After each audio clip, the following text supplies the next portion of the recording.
மலரே மலரே நீ யார், உன் மனமும் அழகும் வண்ணமும் இயற்கை அழகை ரசிக்கும் உன் எண்ணம் மிக மிக உயர்ந்துள்ளது. செயற்கை மயக்கம் தெளிந்தறிவு செம்மை பெற என் கதை சொல்வேன்.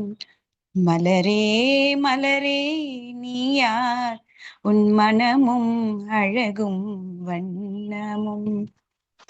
மலரே நீ யார் என கேட்டாய், மறைபொருளான தெய்வமே நான்.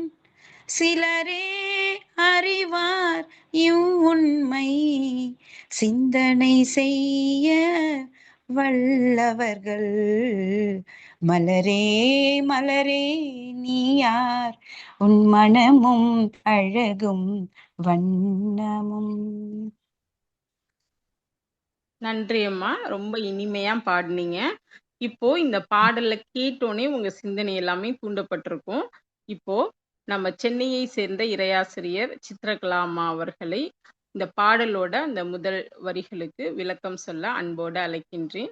அம்மா வந்து பிசிக்ஸ் டீச்சராக இருந்தவங்க 10 இயர்ஸு. இப்போ உங்களுக்கு பாட்னி கிளாஸ் எடுக்க போகிறாங்க.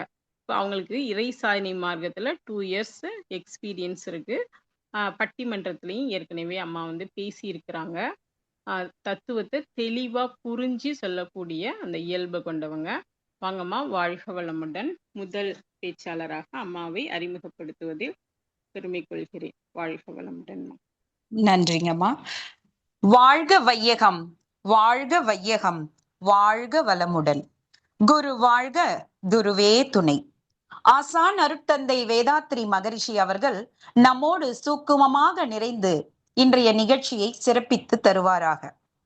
அனைவருக்கும் இனிய மாலை வணக்கங்கள். பாரத பூமி பழம்பெரும் பூமி, ஈருதன் புதல்வர் இந்நினைவகற்றாதே என்ற சொல்லுக்கிணங்க ஆன்மீக பூமியாக பல மகான்கள் அவதரித்து மனிதன் வாழ்வதற்கான வழிமுறைகளை சொன்ன பூமி. அந்த வகையிலே இறை நிலையினுடைய கருணையிலே அவதாரம் எடுத்த வேதாத்ரி மகரிஷியின் பாதத்தை தொட்டு வணங்கி ஆரம்பிப்போம். பல மகான்கள் அவதரித்த பூமியிலே அவர்கள் எல்லோருடைய நோக்கமும் என்னன்னு பார்த்தோம்னா, மனிதன் வாழ்க்கையில் வளமாக வாழ்வதற்கான வழிமுறைகளைத்தான் அவங்க எல்லாம் குறிப்பிட்டு சொல்லியிருக்காங்க. அப்போ மனிதனுடைய வாழ்க்கையிலே அவன் இறை உணர்வு பெற வேண்டும் என்பதுதான் முதல் ஒரு நோக்கமாக கொடுத்து, அதுதான் பக்தி யோகத்தில் தொடங்கி ஞான யோகம் வரைக்குமாக எல்லா மகான்களும் குறிப்பிட்டு சொல்லியிருக்காங்க. அது கூட மனிதனுக்கு புரிந்து கொள்கின்ற வகையில சொன்னதுதான் இன்றளவும் நம்ம எல்லோரும் சொல்லிக்கிட்டே இருக்கோம். அதுதான் அவனன்றி ஓரணவும் அசையாது, எல்லா புகழும் இறைவனுக்கே என்று ஒவ்வொரு மதத்தினரும் சொல்லக்கூடிய அனைத்துமே எல்லாவற்றையும் இறைவனாக பார்க்க வேண்டும் என்கின்ற ஒரு மாபெரும் நோக்கத்துல தாங்க கொடுக்கப்பட்டது.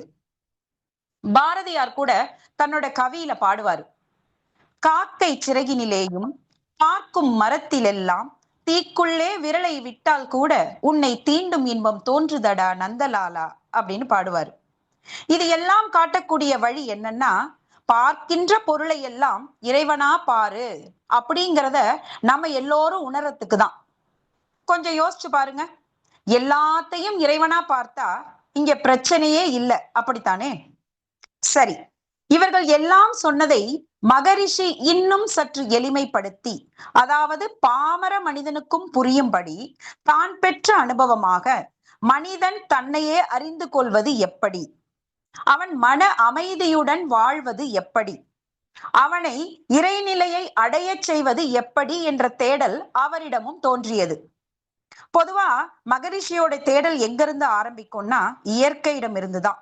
ஏன் அப்படின்னா, இயற்கையில் உள்ள ஒவ்வொரு பொருளிலும் ஒரு ஆழமான உண்மை மறைந்துள்ளது என்பதை அவர் பல முறை உணர்ந்து தனது பாடல்களிலும் கவிகளிலும் விளக்கியுள்ளார். சொல்ல போனா மகரிஷி 1800க்கும் மேற்பட்ட கவிகள் எழுதியிருக்கார். அதெல்லாம் படிச்சு அத்தனையும் புரிஞ்சுக்கிறதுக்கு நமக்கு இந்த பிறவி பத்துமானே தெரியல.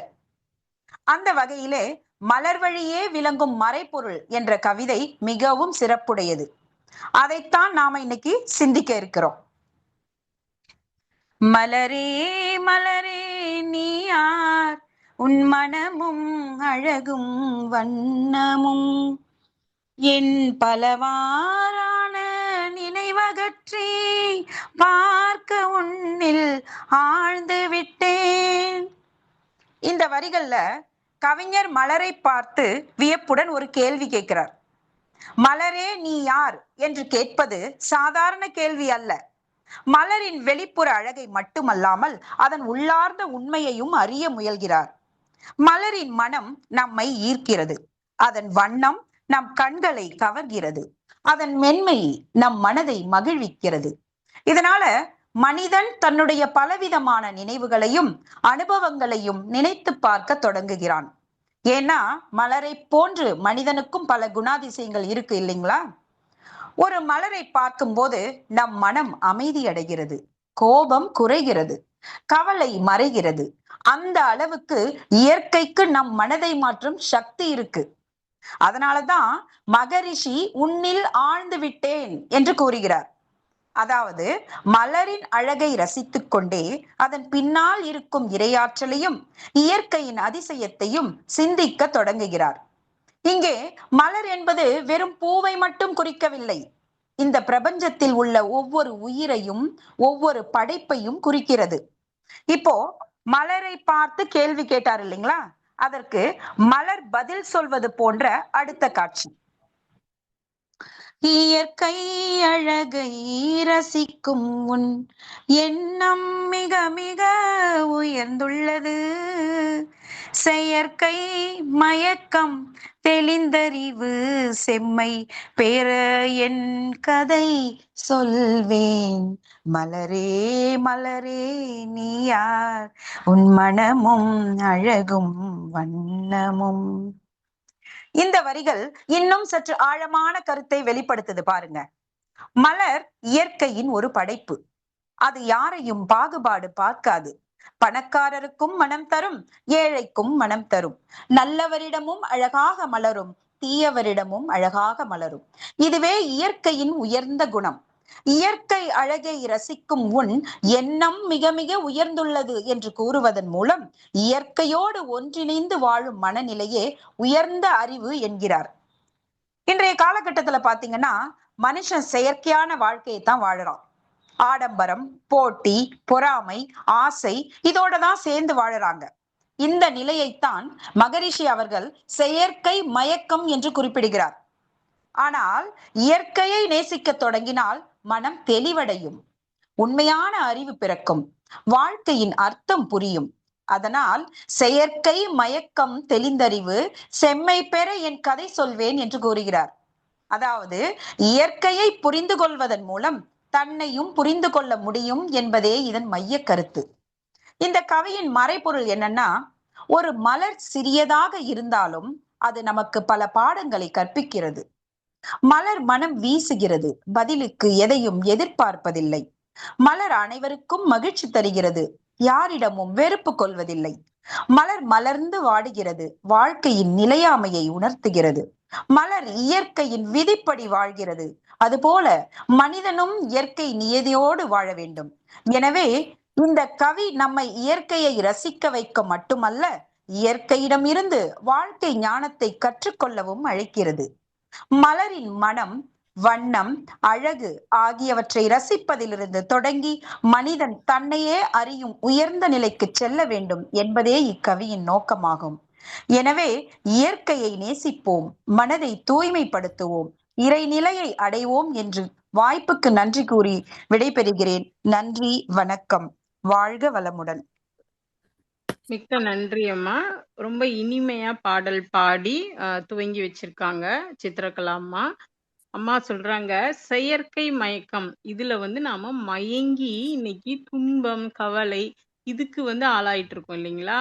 இப்ப நம்ம வீட்டு தோட்டத்திலேயே நிறைய செடி வச்சிருக்கோம். யாரெல்லாம் அந்த செடி டெய்லி ஒரு 1/2 மணி நேரம் அந்த பூக்களோட செடியோட நாம டைம் ஸ்பெண்ட் பண்ணா நம்ம மனசு மன அழுத்தம் இல்லாம ரொம்ப சந்தோஷமா இருக்கும். அந்த காலத்துல வந்து பெண்கள்லாம் ஒன்றும் இல்லை, பாத்தீங்கன்னா இந்த பூ இதுதான் கட்டுவாங்க. ஜாமான்லாம் வாங்கி அம்மா கொடுத்துட்டாராம்மா. மியூட்ல போடுங்க.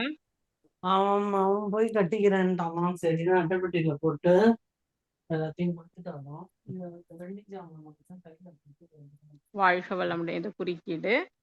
அம், இப்போ பாத்தீங்கன்னா அந்த காலத்துல நம்மலாம் பார்த்திருப்போம். பூ கட்டுவாங்க. டெய்லி பூ கட்டுவாங்க. மல்லிகைப்பூ, முல்லைப்பூ கட்டி தலையில வச்சுப்பாங்க. டெய்லி அந்த ரொட்டீனா அத செய்யறப்ப எவ்வளவோ கவலைகள், ஏமாற்றங்கள், தோல்விகள், வாழ்க்கை அப்படின்னா நெறைய கஷ்டங்கள், போராட்டங்கள் இதெல்லாம் இருந்தா கூட மனசு வந்து எப்போதுமே சந்தோஷமா, ஒரு மாரி தெளிவா, அமைதியா இருந்தாங்க. ஆனா இப்ப பாருங்களேன், நாம வந்து அந்த பூக்கள்ட்டேருந்து விலகிட்டோம். ரொட்டீனா டிவி பார்க்குறோம், ஃபோன் பார்க்குறோம், ஆஃபீஸ் போறோம், வீட்டுக்கு வரோம். இதனால தான் நம்ம மனம் வந்து இனம் தெரியாத ஒரு கவலை, சோகம், ஒரு விரக்தி இதுலயே நம்ம வந்து வாழ்ந்துகிட்டு இருக்கோம். இத வந்து நீங்க அடுத்து சிந்திங்க. அடுத்த பேச்சாளர நாம அழைக்கலாம். இப்போ அடுத்ததா நமக்கு கவிதை விளக்கம் கொடுப்பதற்காக இறையாசிரியர் பாக்கியஸ்ரீ அம்மா அவர்களை அன்போடு அழைக்கின்றேன். அம்மா வந்து மறைமலை நகர்ல இருக்காங்க, செங்கல்பட்டு மாவட்டம். எஸ்ஆர்எம் காலேஜில் ஒர்க் பண்றாங்க. பட்டிமன்ற பேச்சாளர், ஏற்கனவே பேசினவங்க. இப்போ நம்ம இறைசாதனை மார்க்கத்துல பிறந்த நாள் வாழ்த்து அதெல்லாம் வந்து டெய்லி நோட் பண்ணி அம்மா வந்து போஸ்ட் பண்ணுவாங்க. முக்கிய நிகழ்வுகள் எல்லாத்துலேயுமே அவங்களோட மெசேஜ் நீங்க பார்த்துருக்கலாம். ஐஏபி3 ஆசிரியர். வாங்கம்மா, வாழ்க வளமுடன். சிறப்பா உங்களோட விளக்கத்தை தாங்கம்மா. வணக்கம். வாழ்க வையகம், வாழ்க வையகம், வாழ்க வளமுடன். குரு வாழ்க, குருவே துணை. கவி மலர் வழியே விளங்கும் மறைப்பொருள். அனைவருக்கும் இனிய மாலை வணக்கம். அனைவருக்கும் முதல்ல என்னோட நன்றியை தெரிவிச்சுக்கிறேன். நம் மகரிஷி ஐயா இந்த உலகத்துல எத்தனையோ பொருள்கள், உயிர்கள் எவ்வளவோ இருக்குது. ஆனா இந்த மலரிடம் அவர் மயங்கி போனதற்கான காரணம் என்னவா இருக்கும்? சிந்திக்க சிந்திக்க ரொம்ப ஆழமான அர்த்தங்கள்மா. ரொம்ப அவர் வந்து மனம் நெகிழ்ந்து போய் இந்த மலரிடம் மனசை பறி கொடுத்துதான் இந்த கவியை அவர் நமக்கு கொடுத்திருப்பாரு அப்படின்னு தோணுது. அம்மா சொன்ன மாதிரி மலரோட அழகு, வண்ணம், மனம் இவை எல்லாவற்றுக்கும் மேலாக அந்த மலரிடம் ஒரு மென்மை, அந்த மலரின் இதழ்களை பார்த்தீங்கன்னாலே ஒரு மென்மை இருக்கும். பெரும்பாலான மலர்களோட இதழ்கள் வந்து ரொம்ப மென்மையா இருக்கும். அது யாரையுமே காயப்படுத்துவதில்லை. சங்க காலத்தில் கூட 100 வகையான பூக்கள் இருந்தது. தமிழ் பெயர்கள், அழகழகான பெயர்கள் கொண்ட பூக்கள் இருந்ததாக நம் சங்க இலக்கியங்கள் கூறுதுமா. தமிழ்நாட்டின் மாநில மலர் என்ன தெரியுமா? மயக்கும் மல்லிகை பூதாமா அந்த மாநிலத்தின் மலராக இருக்கு. செங்காந்தல் மலர் தான் மாநிலத்தின் மலரா இருக்குது. அதிக நறுமணமுடைய மலரா இருக்கும் சிறப்பு தான் மல்லிகை பூவுக்கு இருந்துட்டு இருக்குதுமா. இப்போ பாடல் வரிகளை கவனிப்போம். மலரே நீ யார் என கேட்டாய், மறை பொருளான தெய்வமே நான். சிலரே அறிவார் இவ்வுண்மை, சிந்தனை செய்ய வல்லவர்கள். மலரே மலரே நீ யார். நம்ம மகரிஷி ஐயாவோட சிறப்பே மிக ஆழமான தத்துவங்களையும் கருத்துக்களையும் மிக எளிமையான வார்த்தைகளால் பாமரனும் அறியும் வண்ணம் கொடுத்துட்டு போயிருக்கிறாருமா. அப்படிப்பட்ட கவி வரிகள் தான் இப்போ நான் பாடினது. ஐயா மலரை பார்த்து நீ யாருன்னு கேட்டாரு. இப்ப மலர் வந்து பதில் சொல்லுதான். நீ என்னை யாருன்னு கேட்ட, நான் தான் அந்த மறை பொருள். ஐயா கொடுத்த வரிகள் மாதிரியே தமிழ்லயும் வரிகள் ரொம்ப சிறப்பு வாய்ந்ததுமா. வார்த்தைகள் அவ்வளோ இனிமையானது. அந்த மறைபொருள் அப்படின்னா பொருள் வந்து மறைந்திருக்கும் அப்படின்னு சொல்றாங்க. வெளிப்படையா தெரியாது. அந்த மறைபொருளான தெய்வமே நான் தான் அப்படின்னு மலர் சொல்லுது. இந்த தெய்வம்ங்கிற உண்மை எல்லாராலும் அறிந்து கொள்ள முடியுமா அப்படின்னு பார்த்தா எல்லாராலையும் அறிஞ்சிக்க முடியாது. அதையும் மலர் சொல்லுது. சிலரால தான் அறிந்து கொள்ள முடியும். அந்த சிலர் யார் அப்படின்னா அவர்கள் வல்லவர்கள் அப்படின்னு மலர் சொல்லுது. வல்லவர்களா?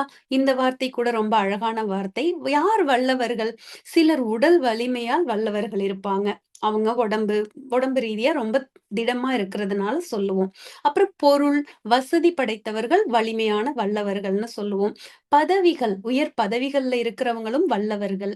திறமைசாலிகள், உழைப்பு, திறமை, சின்ன சின்ன விஷயங்கள கூட ரொம்ப கலைநயத்தோட செய்யக்கூடிய திறமைசாலிகளும் வல்லவர்கள் தான். இப்படி பல வகையான வல்லவர்கள் உள்ள போதும், தெய்வத்தை அறியக்கூடிய வல்லமை யாருக்கு இருக்குன்னா, சிந்தனை செய்யக்கூடியவர்கள்னு மலர் சொல்லுது. சிந்தனைனா என்ன? நம்ம சும்மா கைய வச்சுட்டு அப்படியே யோசிச்சுட்டு இருப்போமே அப்படின்னு பாக்குறீங்களா? அப்படியும் இல்லம்மா. நற்சிந்தனை செய்வதில் வல்லவர்கள். அந்த கற்காலத்துல இருந்து இன்னைக்கு டெக்னாலஜி உலகம் வரைக்கும் நாம அனைவருமே இந்த ஒரு மொபைல் போன் மூலமா தான் இணைக்கப்பட்டிருக்கோம். அதுக்கு காரணம் ஒரு தனி மனிதனோட சிந்தனை, முயற்சி, உழைப்பு. எனவே நம்முடைய தலைமுறைகளுக்கு நாம் செய்ய வேண்டிய ஒரு தலையாய கடமையையும் இந்த இடத்துல மகரிஷி நமக்கு நினைவூட்டுறாங்க.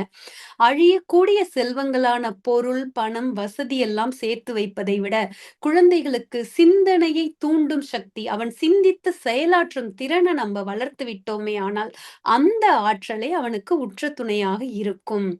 எனவே தெய்வத்தை அறியக்கூடிய வல்லமை மிக்கவர்கள் யாருன்னு பாத்தீங்க அப்படின்னா, நற்சிந்தனை செய்வதில் வல்லவர்கள். அவர்களாலேயே அந்த தெய்வத்தை அறிந்து கொள்ள முடியும்னு இந்த இடத்துல மலர் சொல்லுது. மலரிடம் உள்ள இன்னொரு சிறப்பு என்னன்னா, மலரின் இதழ்கள் ரொம்ப மென்மையானது. அது போலவே மனிதனின் உதடுகளுக்கும் இதழ்கள்னு ஒரு பேர் வச்சிருக்காங்க. இந்த இதழ்கள் பொதுவா யாரையுமே காயப்படுத்தாது. இதழ்கள் மூலமா நாம் கொடுக்கக்கூடிய சிறு புன்னகை அம்மா சாரிம்மா, மியூட் ஆல் போடாம இருந்துச்சு, அதான் போட்டேன். பக்கேஷி அம்மா திருப்பி மைக் அன்மியூட் பண்ணிக்கணுமா? சாரிமா. சாரிம்மா. எப்பமா? இப்பதானா? மியூட் ஆல் போடாம விட்டுருக்காங்க. இப்பதான் ஒண்ணு. ஓகேம்மா. கேக்குதாம்மா? கண்டிப்பா. ஓகேம்மா. மலரின் இதழ்கள் எவ்வளவு மென்மையானதோ மனிதனின் இதழ்களும் மென்மையானது. அவை விரிந்திருக்கும் போதே புன்னகை. இந்த புன்னகை யாரையுமே காயப்படுத்துவதில்லை. அனைவரும் புன்னகைக்க கற்றுக்கொள்வோம். அதுக்கப்புறம் அடுத்த வரிகளை பாருங்க. ஐயா கொடுத்த வரிகள். பரம அணுக்கள் பல கோடி பண்பாய் கூடி ஒரு கூத்து, கரம் கோத்தாடும் நாடகத்தோர் கட்டம் எந்த தோற்றமுமாம், மலரே மலரே நீ யார். ரொம்ப எளிமையான வரிகள்ங்க. ஐயா எப்பவுமே நமக்கு சொல்றது ஒரே விஷயம்தான். இந்த பூமியில நம்ம கண்ணால காணக்கூடிய சின்ன சின்ன செடி, கொடி, மரம், அதுல இருந்து பறவை, விலங்குகள், மனிதர்கள் கூட நாம் கண்ணால் காணக்கூடிய அனைத்துமே பரமா அணுக்களின் கூட்டுன்னு சொல்றாங்கங்க. அதாவது இறைத்துகள்கள் தான். இறைத்துகள்கள் தான் அணுக்கள். அணுக்கள் தான் மூலக்கூறாக மாறி பஞ்ச பூதங்களாக நாம் காண்கிறோம். இந்த பஞ்ச பூதங்களிலிருந்து தான் எல்லாமே உருவாகுதுமா. ஒரு சின்ன தாவரத்தை எடுத்தா கூட அந்த தாவரத்துக்கு என்ன தேவை? மண், நிலம் தேவை, நீர் வேண்டும், நெருப்பு, வெப்பம் வேண்டும், காற்று வேண்டும், விண், ஆகாய சக்தி வேண்டும். இவை கலந்த அந்த செயலே ஒரு தாவரம். எனவே ஓரறிவு தாவரம் முதல் 6 அறிவு மனிதர்கள் வரை நாம் காணும் அனைத்துமே பஞ்சபூதங்களின் சேர்க்கைன்னு தாம்மா இங்க சொல்றாங்க. ஒரு பண்பும் சேர்கிறது தான். எந்த பண்பு எந்த பண்போட சேருது, அதுவே ஓர் உருவமாக உள்ளது.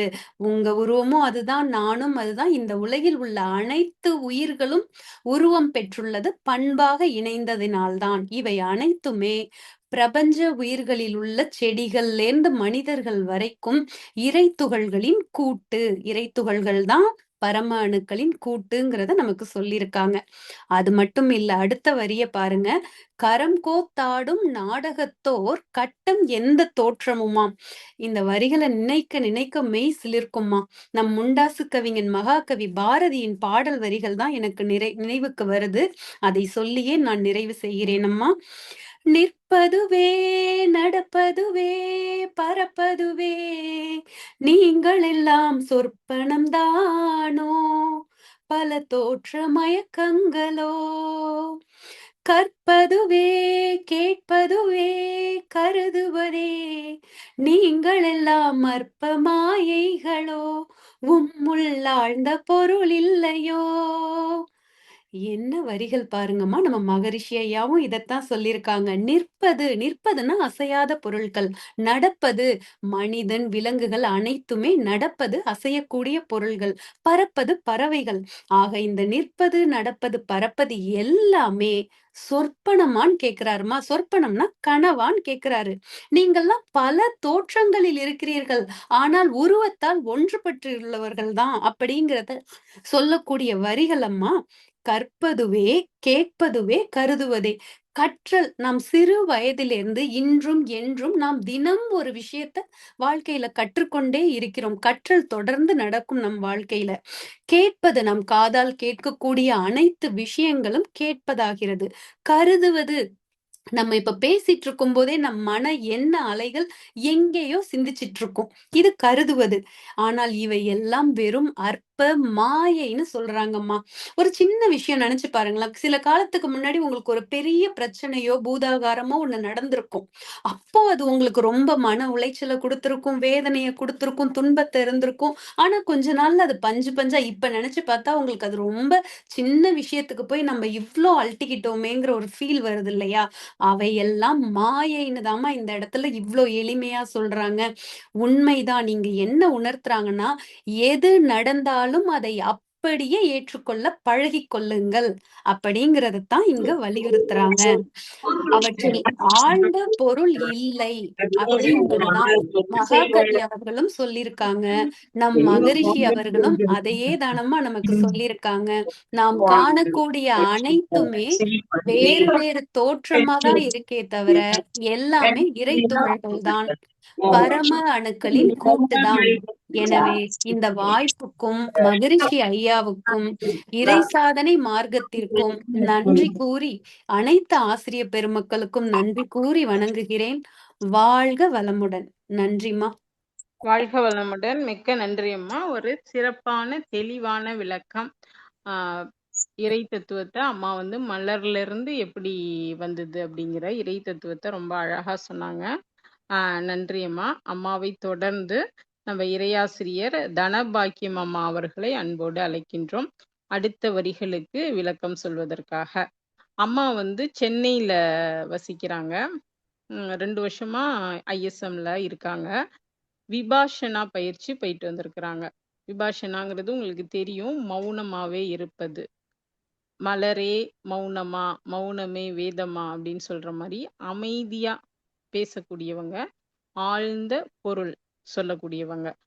இப்போ சுத்த வெளிய பத்தியோ இறைநிலைய பத்தியோ ஒரு தெளிவான விளக்கத்தை அம்மாட்டேந்து நான் எதிர்பார்க்கிறேன். வாழ்க வளமுடன்மா. வாங்க, உங்களோட அழுத்தம் திருத்தமான கவி விளக்கத்தை எடுத்து வைப்பதற்காக தனபாக்கியம் அம்மா அவர்களை அன்போடு அழைக்கின்றோம்.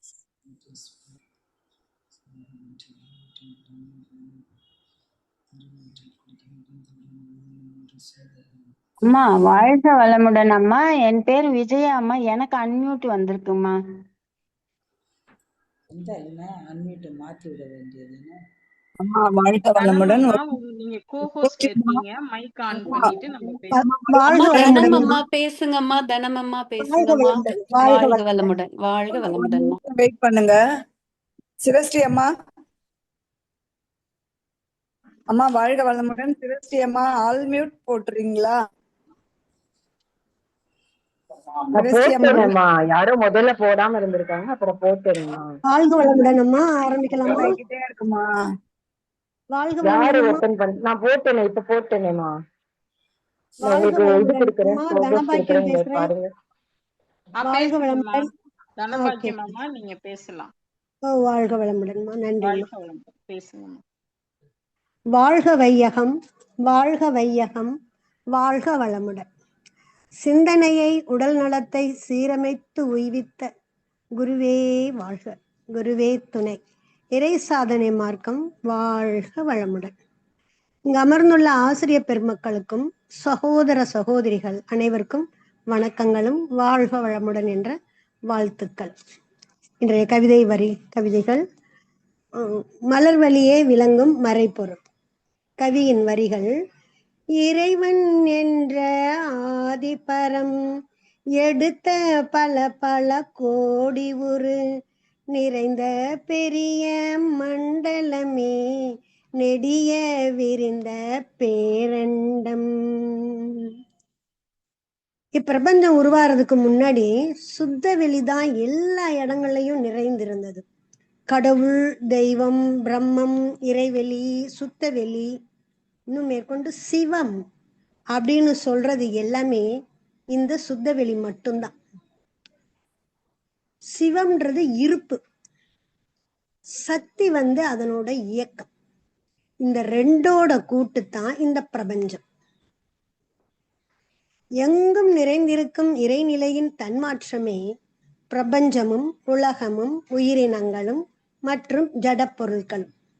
இப்ப நம்ம இந்த பிரபஞ்சத்தை பார்த்தோம்னா ஒவ்வொரு தோற்றமும் அதன் இயக்கமும் தனிச்சிறப்பாகவும் அதன்னு நல்லா கொஞ்சம் விசேஷமா உற்று பார்த்தோம்னா ரொம்ப வியப்பளிக்கத்தக்கதாகவும் இருக்கும். இந்த உண்மையை உணரும் போது ஒரு பெரும் ஆற்றல் தனது அறிவுத்திறனால் பிரபஞ்சத்தையும் மற்ற உயிரினங்களையும் தனது அறிவுத்திறனால் உருவாக்கி இயக்கிக் கொண்டிருக்கிறது என்பதை உணர்கிறோம். எல்லாருமே இதை உணர்வாங்க, எல்லாருமே உணர்வாங்க. கடவுள் இல்லை அப்படின்னு சொல்லி மறுப்பு சொல்றவங்க கூட அதை கொஞ்சம் உள்ளுணர்வா உணரத்தான் செய்வாங்க. இப்படிப்பட்ட எல்லாம் வல்ல மூலப்பொருள், வற்றாயிருப்பு, பேராற்றல், பேரறிவு, காலம் என்னும் 4 வளங்களை கொண்டு பெரு வெளியாக விரிந்து நிறைந்துள்ளது.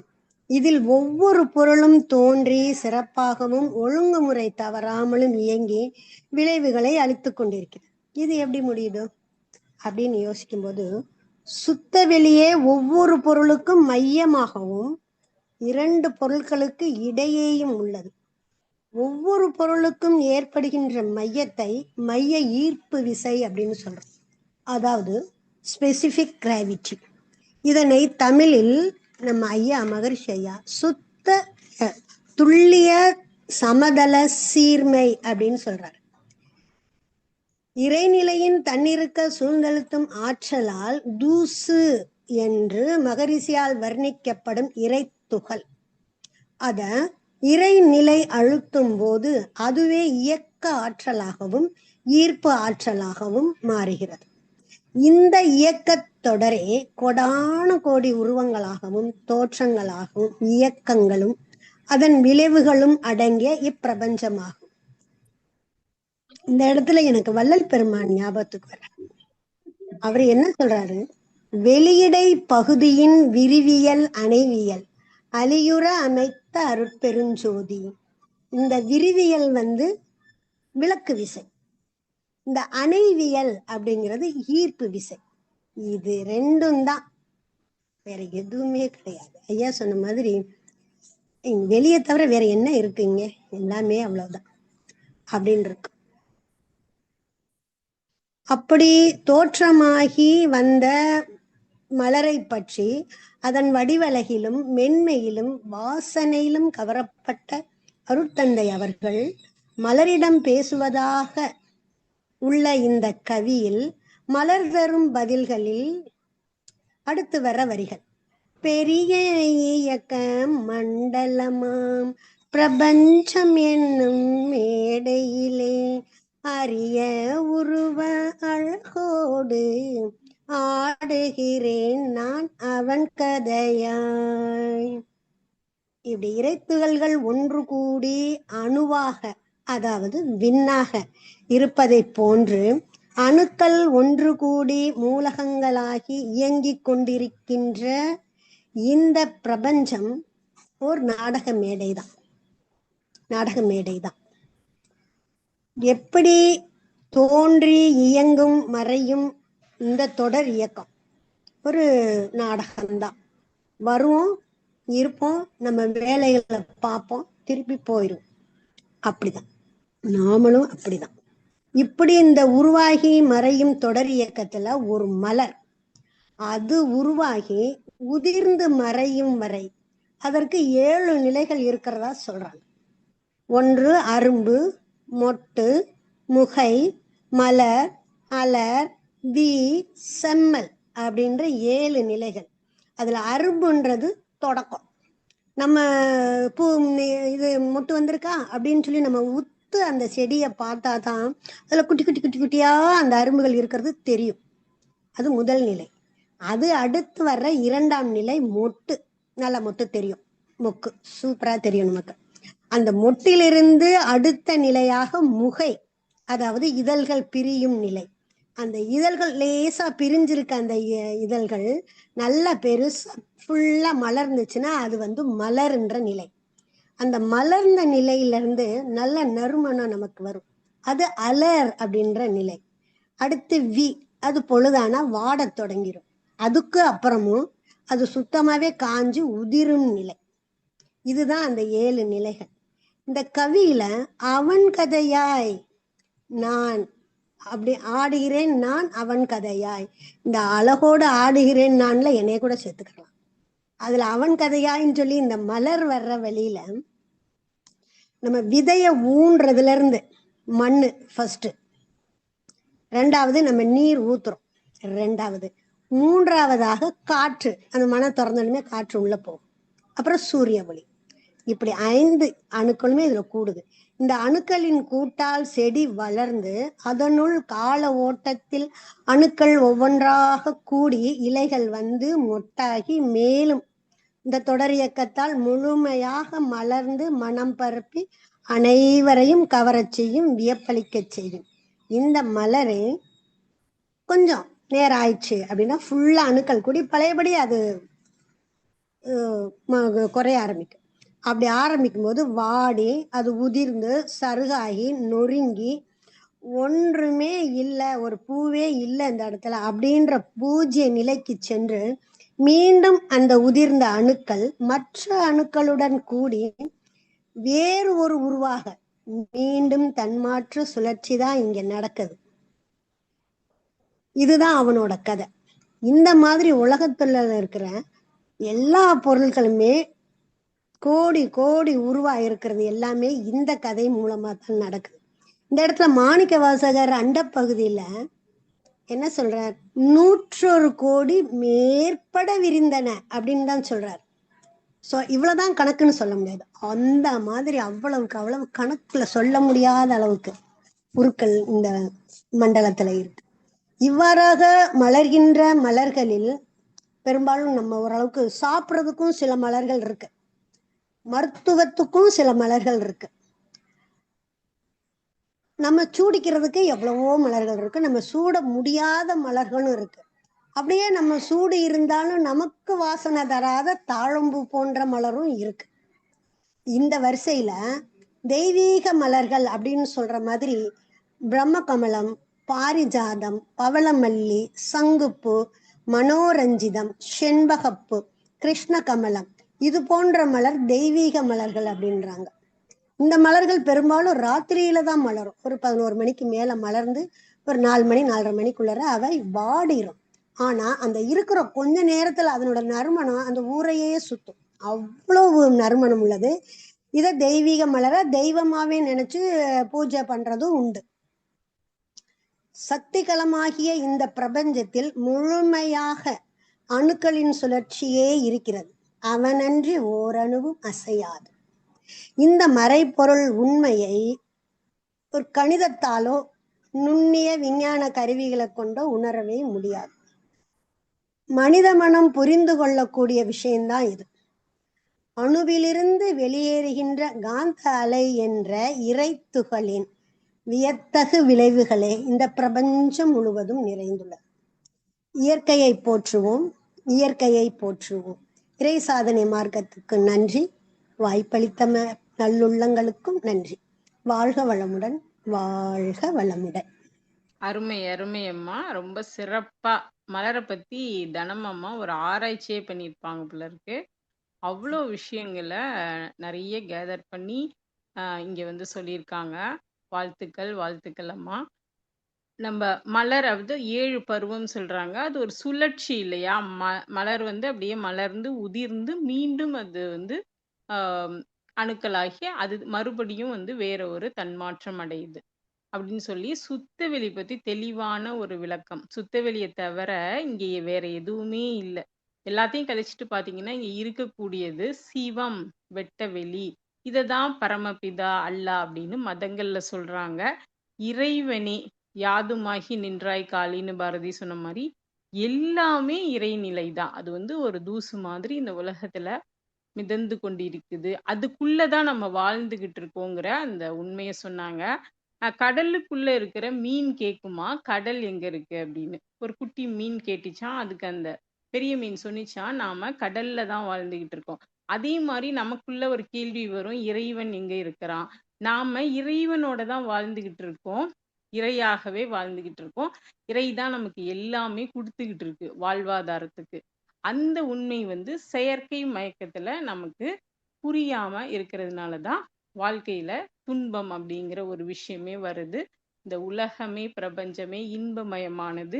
இறைவன் எங்கும் எல்லா இடத்துலயும் வியாபித்திருக்கிறான் அப்படின்னு அம்மா ரொம்ப தெளிவா அழகா சொன்னாங்க. மிக்க நன்றி அம்மா, பாராட்டுக்கள். அம்மாவை தொடர்ந்து அடுத்து கவி விளக்கம் தருவதற்காக புதுக்கோட்டை மாவட்டத்தை சேர்ந்த விஜயால் அம்மா அவர்களை அன்போடு அழைக்கின்றேன். அம்மா உங்களுக்கு நல்ல தெரிஞ்ச ஒரு பேச்சாளர் தான், ஏற்கனவே பட்டிமன்றத்துல பேசி இருக்காங்க. தனி நபர் படைப்பு, சந்தோஷம் சந்தோஷம் வாழ்க்கையில் பாதி பலம்னு பேசினாங்கல்ல, அவங்க தான் மறுபடியும் கவி விளக்கம் கொடுப்பதற்காக நம்மோட இணைஞ்சிருக்காங்க. அம்மா பட்டறை வகுப்புக்கெல்லாம் போய் தன்னை பட்டை தீட்டு கொண்டிருக்கக்கூடிய வைரம் ஆன்மீக உயர்வு அப்படிங்கிற பயணத்துல உங்களை வெற்றியடைய வாழ்த்துவோம். வாங்கம்மா, வாழ்க வளமுடன். விஜயாலம்மா. வாழ்க வளமுடன் அம்மா. வாழ்க வையகம், வாழ்க வையகம், வாழ்க வளமுடன். குருவின் மலரடி போற்றி. இணைப்பில் உள்ள அன்பர்கள் அனைவருக்கும் இனிய மாலை வணக்கங்களும் வாழ்க வளமுடன் என்ற வாழ்த்துக்களும். கவிதை ஒன்று இன்றைய சிந்தனைக்கு. மலர்மொழிந்த காட்சி, மலர் வெளியே விளங்கும் மறைப்பொருள். 1584வது பாடலா இது ஞானக்களஞ்சியத்துல இருக்குங்க. மகான் நம்மையெல்லாம் விஞ்ஞானிகளே மெஞ்ஞானிகளே என்பார்கள். ஏன் தெரியுமா? விண்ணை பற்றி அறிந்ததால் விஞ்ஞானி, மெய்ப்பொருள் உணர்ந்ததால் மெஞ்ஞானி. அவர் மட்டும் எளிமையா உலக நல தொண்டன்னு போட்டுக்குவார். யாருக்கு நான் என்ற உணர்வு வரும்? மனிதனுக்கு தாங்க. எது நான்? பகுத்தறிவு தான். 5 அறிவு தாண்டி பகுத்தறிவு. இயற்கையின் ரகசியங்களை அறியும் திறன்தான் அறிவு. மனிதனுக்கு தான் அறிவை அறியும் திறன் உணர்வாக பூரணமாக நிறைந்துள்ளது. ஒவ்வொரு பொருளிலும் அணுவாக இருந்து அணுவின் மையத்தில் கருவாக இறைவனாகவே இருக்கிறது. நுண்மான் நுழைப்புலன் நுணுகி அறிவாகி மன அலைச்சூழல் குறைய குறைய மனநிலை அறிவாகி மனம் பரம் என்ற விரிந்த நிலையில் அகக்காட்சியாக இருப்பதால் பரமாத்மா. இதுவே உடலில் உள்ளதால் ஜீவாத்மா. அறிவாக இருப்பதும் இறைவன்தான், அறிகின்ற செயலும் இறைவன்தான், அறிகின்ற மனிதனும் தெய்வமே, அறியப்பட்டதும் தெய்வமே தான். மறைப்பொருள் மனிதர்கள் எல்லாரும் புரிந்து தெளிவு பெற்று இறைநிலை உணரணுங்க. அதுதான் சிறப்பு. பிரபஞ்சத்துல இந்த உலகமே ஒரு சின்ன உருண்டை. மேப்ல பார்த்தா இந்தியா ஒரு காசு அளவுனா தமிழ்நாடு ஒரு புள்ளி அளவு தாங்க. இதுல நம்ம ஊரே கிடையாது. நாமெல்லாம் எங்கெங்க? ஒண்ணுமே இல்லை. ஆனா நான் தான் பெரியவன், இவ்வளோ படிச்சிருக்கேன், என்கிட்ட தோப்பு இருக்கு, பங்களா, கார், பணியாட்கள்லாம் இருக்காங்கன்னு பயங்கர ஈகோ. நாம குரங்கிலிருந்து சற்று மூளை அதிகம் உள்ளவர்கள் மட்டும்தாங்க. மறைப்பொருள் உணரும் போதுதான் நம் நோக்கம் உணர்ந்து பிறவி பயனை பெறுகிறோம். இதனை உணராத போது தன்முனைப்பு வருகிறதுங்க.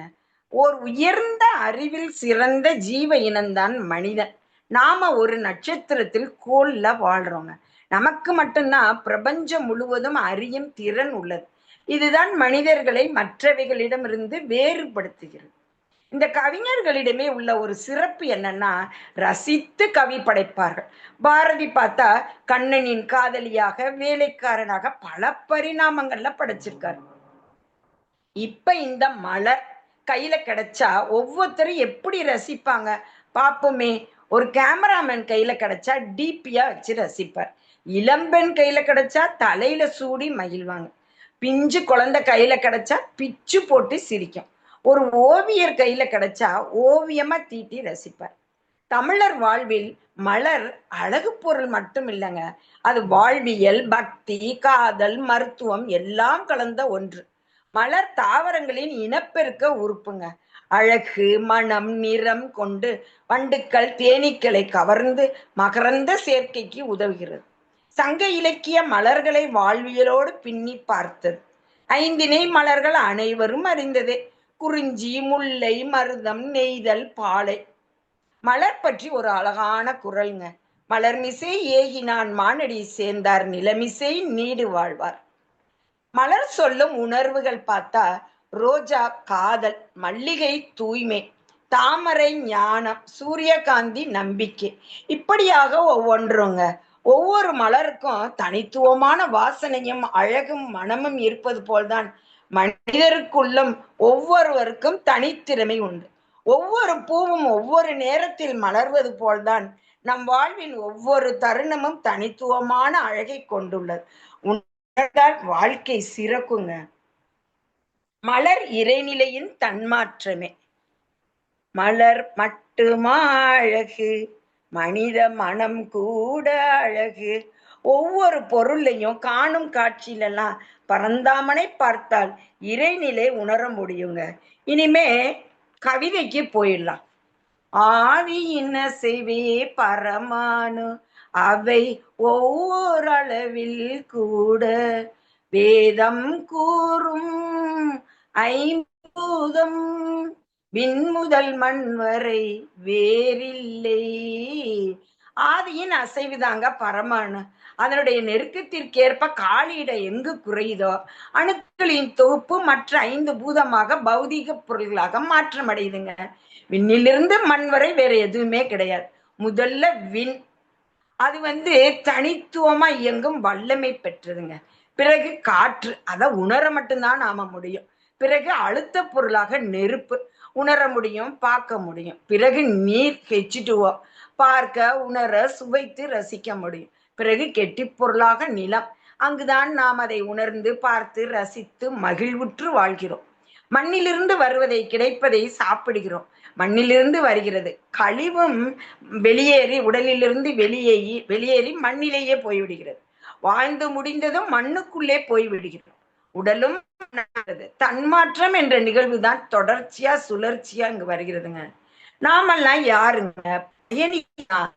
ஏற வேண்டிய இடம் வரும்போது ஏறி, இறங்க வேண்டிய இடம் வரும்போது இறங்கி போயிடுறோம் இல்லையா? அது மாதிரிதான் 100 வருடங்களுக்கு முன்னாடி இங்க யாருமே கிடையாதுங்க. எல்லாருமே அப்படியே இருந்துட்டா இந்த உலகில வாழ இடம் இருக்குமா சொல்லுங்க? தன்மாற்றம், பதிவுக்கு ஏற்றவாறு பிறவிகள் தொடர்கின்றன. அடுத்த கவி. ஒவ்வொரு பொருளும் பரமுதலாய் ஒவ்வொரு வரையில் வந்த கதை, செவ்விய சிறு சொல் பரிணாமம், சிறப்பை உணர்வாய் நீயும் அதே. விஞ்ஞானிக்கு சவால் விடுறது மாதிரி மகரிஷி சொல்றாங்கங்க. பிரம்ம பேரறிவு பேராற்றல் வற்றாய் இருப்பு காலம், இந்த வளம் 4ம் ஒன்றிணைந்த பெருவெளியே தெய்வம், அழியாதது, இயற்கையின் மூலம், இயல்பானது. இறைநிலை சுத்தவெளி, அதன் சூழ்ந்தெழுத்தும் ஆற்றலால் அங்கிருந்து இறை துகள்கள் உருவாகி பௌதீக கூட்டுடன் முதலில் பஞ்சபூதம் தோன்றி பிறகு நட்சத்திர மண்டலம் நவக்கோள்கள் தோன்றி பிறகு இந்த பூமியில் முதலில் ஓர் உயிர் தொடு உணர் தாவரம் தொடங்கி ஓரறிவு முதல் நான் யார் வரை சுவை உணர், நுகர் உணர், ஒளி உணர் பெற்று ஊர்வன பறவைகள் விலங்கினமாய் ஜடப்பொருள்களாகவும் உயிர் பொருள்களாகவும் இட்செல்ஃப் எவால்வ்டு தன்மாற்றமாயி 6வது அறிவு உயிர் தோன்றி முதல் மனிதன் தோன்றுகிறான். உடனே நாம வந்துட்டோமா? இல்லைங்க. தலைமுறை தாண்டி பரன் பறை சேயோன் சேயோல் ஓட்டன் ஓட்டி பூட்டன் பூட்டி பாட்டன் பாட்டி தாய் தந்தை நான் என 7 தலைமுறை தாண்டி இந்த நீண்ட அழகான பரிணாம வளர்ச்சியில் நானாகி வந்தவரை அதன் சிறப்பை உணர்த்தி விட்டாய் மலரே. என்னை கண்ணால் பார்மலராய் எனதமைப்புணர அணுக்கூட்டு முன்னம் பரமே அணுவாச்சு மூலம் சிவமாம் பிரம்மமதே. என்னை கண்ணால் பார்க்கும்போது மலர் என்னை எனது அமைப்பை உணரும் போது அணுக்கூட்டு இந்த அணுக்கூட்டு பரத்திலிருந்து வந்த தன்மாற்றம். மூலம் என்பது பரம்தான், சிவம்தான், இறைதான். இந்த உண்மை என்பது வாழ்வின் நெறியாக மாறணுங்க. உலகில் எல்லாமே இறைநிலையிலிருந்து தோன்றியதுதான். ஆறாவது அறிவு வரை ஒவ்வொரு பொருளும் பரிணாம நிறைவுக்கு பார்த்தால் மலராய் தெரிகின்றேன். நானும் அணுக்கூட்டு. ஃப்ரீக்வன்சி குறையும் போதுதாங்க உணர முடியும். மூலம் சிவம்தான். இந்த வரலாற்றில் பரம அணுவிலிருந்து நான் வரை வந்த கதை உணர்ந்தால் பரிணாம வளர்ச்சியின் சிறப்பு இதுதான் வரலாறு என புரியும். இயற்கையின் இறைநிலையின் அற்புதம் விளங்குங்க. இதை புரிந்து கொண்டோமானால் யாரையும் வித்தியாசமாக பார்க்க மாட்டோம். வித்தியாசம் களைந்தால் நாம் எல்லாம் ஒன்றே. உயர்வு தாழ்வு இன்றி, ஜாதி மதம் இனம் மொழி வேறுபாடு இன்றி உலக அளவில் நாமெல்லாம் ஒன்றே. மண் கடந்து விண் கடந்து வெளிக்கண்டால் ஆணவம் கண்மம் மாயே என்ற மும்மலங்களும் கரைந்து ஆன்மீக அறிவு பொங்கி பிறவி பயனை அடையலாம். அருளொளி மிக்க வாழ்வினை பெறலாம். மகரிஷி நமக்கு எல்லா பயிற்சியும் கொடுத்துட்டாங்கங்க. இப்பவும் எப்பவும் ஆற்றலாக நம் உயிரிலும் இணைந்திருக்கிறாங்க. நாம பயிற்சிகளை முறையாக செய்து தத்துவம் விளங்கி செயல்படுத்தும் போதுதான் நம்மை மேம்படுத்தி கொண்டு சிறப்படையலாம். இயன்றவரை சமுதாயத்திற்கும் உலகிற்கும் எடுத்து செல்வோம். யாரும் பார்க்கவில்லை என்பதற்காக ஒரு பூ பூக்காமல் இருப்பதில்லை. தன் இயல்பாய் மலர்வதே அதன் பேரானந்தம். நீயும் அப்படியே இரு. பிறர் அங்கீகாரத்திற்காக அல்ல, உனக்காகவே நீ மலர். இப்படியாக மலர் என்னை பார்த்து கூறுவதாக எனது சிந்தனை. இந்த இறைநிலை தன்மாற்ற சரித்திரத்தில் நாமும் ஒரு அங்கமே. இந்த இனிய பயணத்தில் இறையர்களும் குருவர்களும் என்றும் நமக்கு துணை நிற்கும் என்பதில் ஐயமில்லை. வாய்ப்பளித்த அனைத்து நல் உள்ளங்களுக்கும் நன்றி நன்றி. வாழ்க வளமுடன். மிக்க நன்றி அம்மா. மிகவும் சிறப்பு. அம்மா அருமையான விளக்கம் பரிணாமத்தொடர். நம்ம பாட்டன் பாட்டி அந்த எவ்வளோ தலைமுறை 7 தலைமுறை பெயர்லாம் சொல்லி ரொம்ப விரிவான ஒரு விளக்கத்தை, தெளிவான ஒரு விளக்கத்தை கொடுத்ததற்கு நன்றி அம்மா. சிறப்பு. வாழ்க வளமுடன். அன்பர்களுக்கு ஒரு சிறிய வேண்டுகோள். இன்னும் சிறிது நேரத்துல நம்ம கவியரங்கத்தை நிறைவு செய்யலாம். கொஞ்சம் பொறுமையா இருந்து எல்லாரும் முழுமையா கேட்டீங்கன்னா உங்களுக்கு இந்த தத்துவம் ரொம்ப ஈஸியா நமக்கு புரியும். அதனால கொஞ்சம் எல்லாரும் பொறுமையா இருங்க. வாழ்க வளமுடன். அடுத்து நம்ம இறுதி பேச்சாளராக இறையாசிரியர் சுரேஷ் ஐயா அவர்களை அன்போடு அழைக்கின்றோம். ஐயா காஞ்சிபுரம் மாவட்டத்தை சேர்ந்தவங்க. Retired bank manager. 4 வருஷமா இறைசாணி மார்க்கத்துல இருக்காங்க. ஐயா மலையப்பாளையத்துல நேரடி வகுப்பு நிறைய பயிற்சிகள்ல ஈடுபட்டு கொண்டு இருக்காங்க. இன்னமும் இப்ப ஸ்ரீலங்கா பயணம் போய் அந்த புத்தர் பத்தி அந்த விஷயங்களை எல்லாம் நான் மெடிடேஷனு செய்திகளை எல்லாம் சேகரித்து வந்திருக்காங்க. அப்படி சிறப்புமிக்க ஐயா அவர்களை இறுதி பேச்சாளராக அறிமுகப்படுத்துவதில் மிக பெருமை அடைகிறேன். வாழ்க வளமுடன். வாங்கய்யா. வாழ்க இறைநிலை, வாழ்க பிரபஞ்சம், வாழ்க வையகம், வாழ்க வளமுடன். குரு வாழ்க, குருவே துணை. சபையில் உள்ள அனைவருக்கும் மலர் வணக்கம்.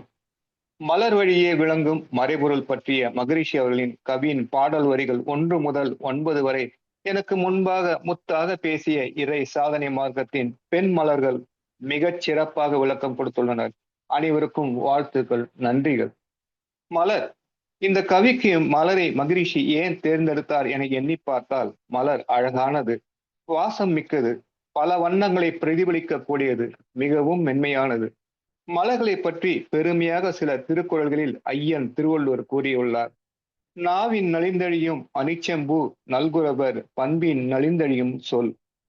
அனிச்ச மலரானது முகர்ந்தாலே வாடிவிடும் என்பதை இக்குறளில் சொல்லியிருப்பார். அவ்வளவு மென்மையானது அந்த மலர். மலர்காணின் மையாத்தி நெஞ்சே இவன் கண் மலர்காணும் பூவுக்கும் என்று என் தலைவின் கண்கள் பலரும் காணும் மலர்களைப் போலவே இருக்கின்றன என்று எண்ணி நீர்நிலைகளில் மலரும் பூக்களை கண்ட போதெல்லாம் என் நெஞ்சே நீ மயங்குகிறாய் என்று சொல்கிறார் ஐயன் திருவள்ளுவர். புத்தர் தம்மபதத்தில் புஷ்பவக்கம் என்ற அத்தியாயம், அதுல மலரை பற்றி சொல்லியிருக்காங்க. புத்தர் கேட்கிறார், இந்த பூமியையும் தேவர்களின் உலகத்தையும் மரண தேவனின் உலகத்தையும் யார் வெல்வார்கள்? எப்படி ஒரு திறமையான பூ கட்டுபவர் மிக அழகான மலர்களை தேர்ந்தெடுப்பாரோ அதே போல அறத்தின் பாதையை, ஞானத்தின் வழியை யார் சரியாக தேர்ந்தெடுத்து பின்பற்றுகிறார்களோ அவர்களே இந்த உலகங்களை வெல்வார்கள். இந்த வரிகளில் ஆழமான ஒரு பொருள் இருக்கிறது. பூந்தோட்டத்திற்கு போகும் ஒருவர் கண்ணில் பட்ட எல்லா பூக்களையும் பறித்து விடுவதில்லை. அவர் அழகான மலர்களை, மலர்ந்த வாடாத பூக்களை மட்டுமே செடிக்கு எந்த சேதம் இல்லாமல் பறிப்பார். அதே போல வாழ்க்கை என்ற இந்த தோட்டத்தில் நாம் இன்பம், துன்பம், புகழ், இகழ்ச்சி என பலவிதமான மலர்களை சந்திக்கிறோம். ஞான பாதைகள் செல்பவர் அந்த பூ கட்டுபவரை போல தனக்கு தேவையான அறத்திற்கு பொருத்தமான அனுபவங்களை மட்டுமே எடுத்துக் கொள்கிறார். தீய துன்பம் தரும் அனுபவங்களில் சிக்கிக் கொள்வதில்லை. அவர் உலக இன்பங்களில் மூழ்கி தன்னை மறப்பதும் இல்லை. துன்பங்களை கண்டு துவண்டும் போவதில்லை. ஒருவர் பேசும் சொற்கள் அழகாகவும் மனம் வீசும் மலரை போலும் இருந்து அவர் அதன்படி நடந்து கொண்டால் அவரது பேச்சும் மிகுந்த பயனளிக்கும். மனம் வீசும் மலர்களை தேடுவது போல நம்மிடமுள்ள நல்ல குணங்களை தேடி வளர்க்க வேண்டும். இந்த பயிற்சி தான் நம்மை ஆன்மீகத்தில் மலரச் செய்யும் என்று புத்தர் அறவுரை கூறியுள்ளார். மலரை பற்றி சில சினிமா பாடல்கள். பூவே இளைய பூவே, பூக்கள் பூக்கும் தருணம், மலரே குறிஞ்சி மலரே, பூவே செம்பூவே, மலர்களே மலர்களே, இது என்ன கனவா, மலரே மௌனமா போன்ற பல சினிமா பாடல்களில் மலருக்கு முக்கியத்துவம் கொடுத்துள்ளனர். இசைஞானி இளையராஜா அவர்கள் பாண்டிச்சேரி அன்னையை பார்த்து மலர் போன்ற மலர்கின்ற மனம் வேண்டும் தாயே என்ற சிறப்பு மிக்க பாடல்களை பாடியுள்ளார். திருப்பதி வெங்கடேஸ்வர பெருமாள் கோயில், அம்மன் கோயில்கள், மேரி மாதா சிலைகள், மசூதிகள், அரவிந்தர் ஆசிரமம், பாண்டிச்சேரி சாய்பாபா கோயில்கள், இந்த இடங்களெல்லாம் அழகிய மலர்களை கொண்டு தான் அலங்கரிக்கப்பட்டு இருக்கும். கோயில்களில் மலர்களால்தான் அர்ச்சனை செய்வார்கள். ஏன் நாம் கூட தனார்ச்சனை செய்வது மலர்களை கொண்டு தான். யாரும் காய்களை, பழங்களை கொண்டு அர்ச்சனை செய்வதில்லை. மாலைகளை அணிவிப்பதும் இல்லை. பெண்கள் கூட மலர்களைத்தான் சூடிக்கொள்கிறார்கள் தவிர காய்களையோ பழங்களையோ தலையில் சூடுவதில்லை. இவற்றிற்கெல்லாம் காரணம் மலர்களின் நிறம், வண்ணம், வாசனை மட்டும் இல்லைங்க, அவற்றிலிருந்து வரும் காந்த அலைகள். இவையெல்லாம் நம் மனதிற்கு அமைதியும் மகிழ்ச்சியும் தருகின்றன. ஒரு சொல் வழக்கு கூட உண்டு, பொன் வைக்கிற இடத்துல ஒரு முழம் பூவையாவது வைக்க வேண்டும் என்று. ஆனால் மலரை பற்றி கவியில் மகிழ்ச்சியின் பாவை மிகவும் வித்தியாசமானது, ஆழமானதும் கூட. இப்போது இக்கவியின் கடைசி 3 வரிகள் பாடல் வரிகளுக்கு உண்டான விளக்கத்தினை வேதாத்ரி மகிழ்ச்சி அவரின் பாதம் தொட்டு வணங்கி ஆரம்பிக்கிறேன். உருவம் மலர்தான் உட்பொருளை உணர விண்ணெனும் நுண்ணணுவே, அருவம் ஆதி அசைந்த நிலை அணுமுதல் அகண்ட பேரண்டம். மலர் சொல்கிறது, என்னை கண்ணால பார்க்கும்போது நான் மலராத்தான் தெரிவேன். ஆனா என்னுடைய உட்பொருள் பார்த்தீங்கன்னா நுண்ணணுதான், ஆதியாகிய சுத்தவெளி. அந்த உருவம் அசைந்த நிலை நான் மட்டும் இல்லைங்க, அணு முதல் அகண்ட பேரண்ட வரை என்றது மலர். ஐம்புலன்களுக்கு அடங்கியது உருவம். அருவம் உருவமற்றது, இறைவனின் முழுமையான வடிவற்ற நிலை, அதாவது அறிவுக்கு அடங்காதது அருவம். ஆகவே இந்த உலகத்தில் தோன்றியவை எல்லாம் இறைநிலையிலிருந்து தோன்றியவைத்தான். சுத்த வெளித்தான் அணுக்களாகி பஞ்சபூதங்களாக மாறி தன் மாற்றம் அடைந்து மலராக மாறி நிற்கிறது என்ற உண்மை பொருளை உணர்ந்து கொள்ள வேண்டும். உன்னை யாரென்றேன் மலரே, உன்னை யாரென்றேன் உணர்த்தி விட்டாய் உண்மை பொருள், பின்னை இந்த பேரறிவில் பிறழாதிருப்பேன் விழிப்புடனே. ஆறறிவாக வாழ் மனிதர் அதற்கு ஏற்ப பொருத்தமுள்ள பேரு உண்மை பொருள் உணர்தல் பிறவி பயனை பெற்று விட்டேன். மகரிஷி அவர்கள் மலரை பார்த்து சொல்றாங்க, மலரே நீ யாருன்னா கேட்டேன், ஆனால் எனக்கு உண்மை பொருள் எல்லாத்தையும் தெளிவா விளக்கிட்ட. இந்த விழிப்பு நிலையில் உணர்விலே நான் பிறழாதிருப்பேன், தவறுகள் எதுவும் செய்யாமல் விழிப்புடன் இருப்பேன்னு சொல்றாங்க. மலரே என்னும் தொடங்கிய பாடல் பிறவி பயனை பெற்று விட்டேன் என்று முடிக்கிறார் மகரிஷி அவர்கள். பிறவி பயனையே பெற்று விட்டேன் என்று மகரிஷி சொல்லார்னா மலர் பற்றிய இந்த கவி எவ்வளவு முக்கியத்துவம் வாய்ந்தது என்பதை நாம் உணர்ந்து கொள்ள வேண்டும். அதோடு மட்டும் இல்லைங்க, இதை நாம் எல்லோரும் உணரலாம் என்று மனவள கலைஞர் நம் எல்லோரையும் குருவின் நிலைக்கு உயர்த்தி பார்த்தவர் தான் அருள் தந்தை அவர்கள். நாம் எப்போது அந்த உண்மை பொருளை உணர்கின்றோமோ அப்போதுதான் ஆறறிவாக வாழக்கூடிய மனிதர்களாக மாறுகிறோம். ஏன்னா இந்த உண்மை பொருளை உணர்கின்ற தன்மை மற்ற 5 அறிவு ஜீவன்களுக்கு கிடையாது. ஒரு மாடோ அல்லது ஆடோ ஒரு மலரை பார்த்து இப்படி ரசிக்காது. அந்த மலரின் தன்மைகளை உணர முடியாது. இவையெல்லாம் மனிதர்களாக நம்மளால் மட்டுமே முடியும். ஆனால் நம்ம என்ன செய்யறோம்? மனவளக்கலை பயிற்சி செய்யறோம், தவம் செய்யறோம், தற்சோதனை செய்யறோம்.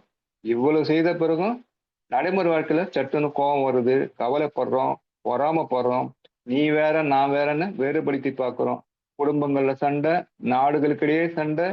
நாம் கற்றுக்கொண்டதற்கும் வாழ்க்கையில் நடைமுறைக்கும் எவ்வளோ வித்தியாசப்படுறோம். அப்படி இல்லாமல் கற்றதையே நடைமுறைப்படுத்தினால்தான் நாமும் கடவுள்தான் என்பதை உணரலாம்.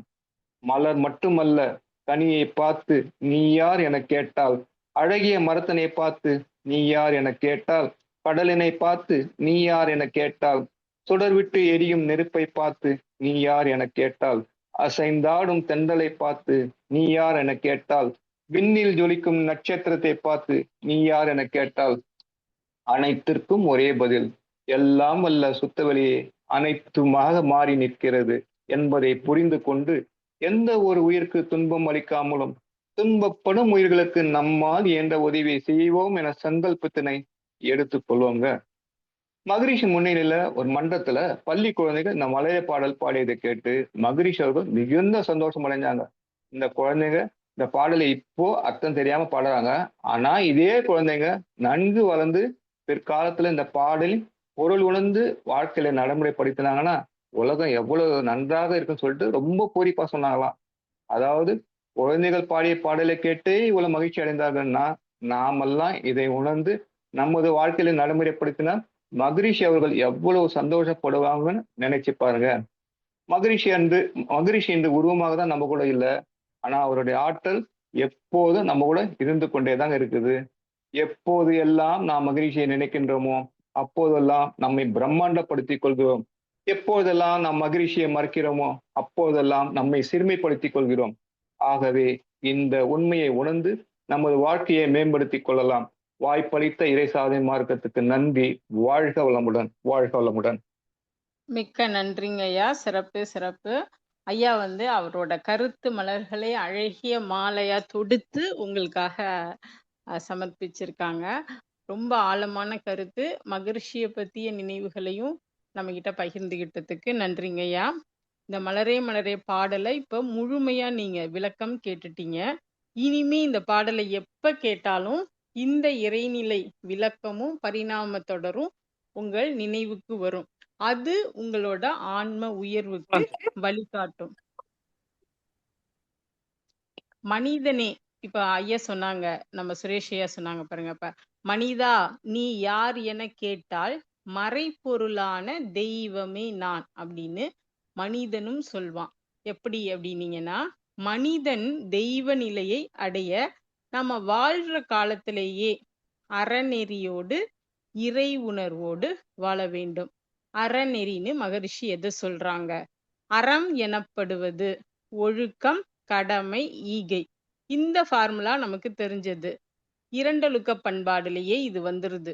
எப்படின்னா, நான் எனது வாழ்நாளில் யாருடைய உடலுக்கும் மனதிற்கும் துன்பம் தர மாட்டேன். எனது வாழ்நாளில் அப்படின்னா நம்ம வாழக்கூடிய எல்லா நாட்களிலும், ஆரம்பத்துல இருந்து நினைவு தெரிந்த நாட்களில் இருந்து, இந்த வேதாத்திரியத்தை நாம கத்துக்கிட்ட நாள்ல இருந்து இறுதி நாட்கள் வரை நாம யாரோட உடம்புக்கும் ஒருத்தவங்கள அடிச்சு துன்புறுத்துறது, காயப்படுத்துறது, அந்த மாதிரியோ மனதிற்கு கடுமையான சொல்களை சொல்லி மனதை நோகடிக்கிறது, அவங்கள கஷ்டப்படுத்துறது, இந்த மாதிரி துன்பத்தை நாம தரக்கூடாது. இதுக்கு பெயர் ஒழுக்கம் அப்படின்னு சொல்றாங்க. ரெண்டாவது பாருங்க, துன்பப்படும் உயிர்களுக்கு என்னால் முடிந்த உதவிகளை செய்வேன். எப்போதுமே தவத்துல நாம இத படிக்கிறோம் இல்லைங்களா? துன்பப்படும் உயிர்கள் அப்படின்னா மனிதர்கள் மட்டுமல்ல அனைத்து ஜீவராசிகளும். சில பேர் பாத்தீங்கன்னா செடிக்கு தண்ணியே ஊத்த மாட்டாங்க. நல்ல வெயில் அடிக்கும். அவங்க வேலை பிஸியா இருந்தாங்கன்னா செடிக்கு தண்ணி ஊத்த மாட்டாங்க. மழையும் பெய்யாது. அப்போ அதுக்கு வந்து எப்படி அந்த ஊட்டச்சத்து கிடைக்கும்? தண்ணி இல்லாம அந்த செடி வாடி போயிடும். அப்போ நாம இப்ப நீங்க இத கேட்டதுக்கு அப்புறம் பார்க்கக்கூடிய எல்லாத்தையுமே இறையா பார்க்கணும் அப்படிங்கிற ஒரு வேண்டுகோளை வைக்கிறோம். அது மட்டும் இல்ல, பூனை, நாய் இதுங்களுக்கெல்லாம் சாப்பாடு குடுக்கிறது, தண்ணி குடுக்கிறது, பறவைகளுக்கு தண்ணீர் குடுக்குது வெயில் காலத்துல. நம்மளால முடிஞ்ச சின்ன சின்ன விஷயத்த பெருசா காசு செலவு பண்ணி பண்ண வேண்டாம். முடிஞ்ச விஷயத்த அலட்சியப்படுத்தாமல் அந்த இறை உணர்வோடு, கருணையோடு நாம நடந்து கொள்வதற்கு பெயர் ஈகை. இத நம்மளால செயல்படுத்த முடியும் இல்லையா? அடுத்து கடமைன்னு சொல்றாங்க 2வதா.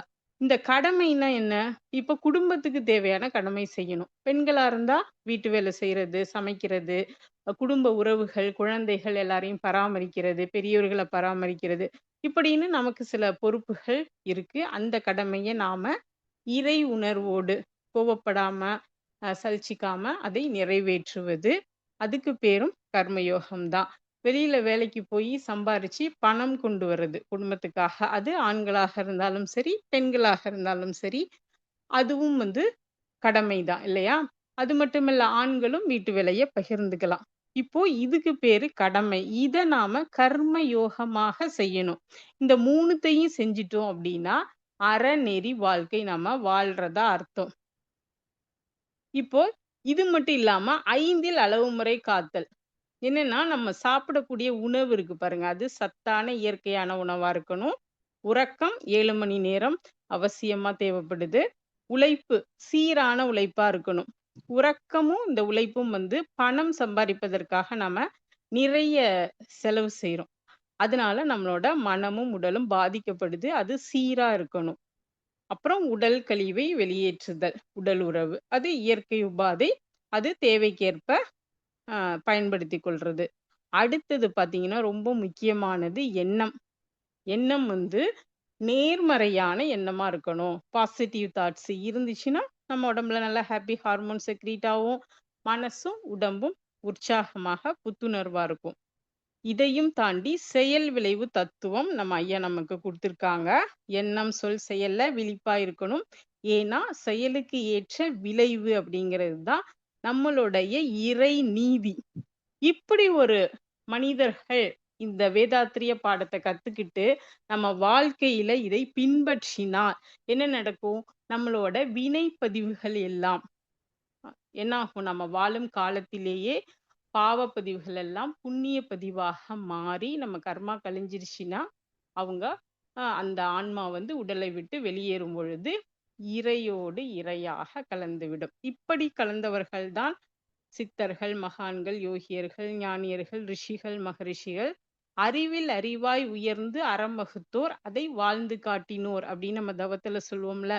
இவங்க எல்லாருமே அற நெறியோட வாழ்ந்தவர்கள், இறை உணர்வோட வாழ்ந்தவர்கள். இதுதான் வந்து மனிதனும் மகான் ஆகலாம். மகான் ஆயிட்டாவே அவன் இறைநிலையோடு கலந்து விடுவான். அப்போ மனிதனே நீ யார் என கேட்டால் நம்மளும் சொல்லலாம், மறைப்பொருளான தெய்வமே நான். இப்போ மலருக்கு வருவோம். இந்த மலர் வந்து எங்கிருந்து வருது? செடியிலேருந்து வருது இல்லையா? இந்த செடி எப்படி வருது? இந்த பஞ்சபூதங்கள் பிருத்திவி, அப்பு, தேயு, வாயு, ஆகாசம் அப்படிங்கக்கூடிய இந்த பஞ்சபூதங்கள்ல இருந்து வருது. இது எங்கிருந்து வருதுன்னா இறைத்துகள்ல இருந்து வருது. இந்த இறைத்துகள் சக்தி களம். அது மட்டும் இல்லாம இதுக்கு எல்லாத்துக்கும் மூலமா இருக்கக்கூடியது சுத்த வெளி, பரவெளி, அகண்ட பேராற்றல் கொண்டது. இததான் நம்ம சிவம்னு சொல்றோம், பரமபிதா, அல்லாஹ் அப்படின்னு சொல்றோம். இதுதான் மனிதர்களுக்கும் மூலம், இந்த செடிக்கும் மூலம். இப்போ சுத்த வெளியில வந்து சூழ்ந்தழுத்தும் ஆற்றலால மடிப்பு பெற்று அந்த விண் சுழலுது இல்லையா? அப்போ ஏற்படக்கூடிய அந்த காந்தம் தான் வான்காந்தமாக எல்லா இடத்துலயும் நீக்கமர நிறைஞ்சிருக்கு.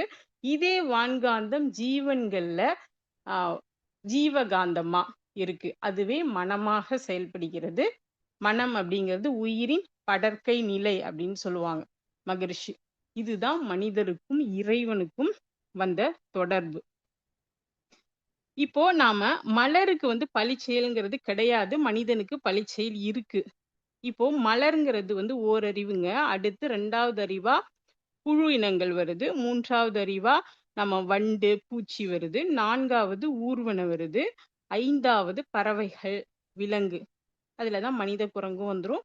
6வதா 5க்கும் 6க்கும் இடைப்பட்ட மனித குரங்கு. 6வதா சிந்திக்கும் ஆற்றல் கொண்ட, சிந்தனை செய்ய வல்லவர்கள்னு சொன்ன மனித இனம், மனிதர்கள் ஆகக்கூடிய நாம தான் வந்து அந்த இடத்துல யோசிக்கக்கூடிய, சிந்திக்கக்கூடிய, இறைநிலையை பத்தி தெரிஞ்சுக்கக்கூடிய அறிவோடு நாம வாழ்ந்துகிட்டு இருக்கோம்.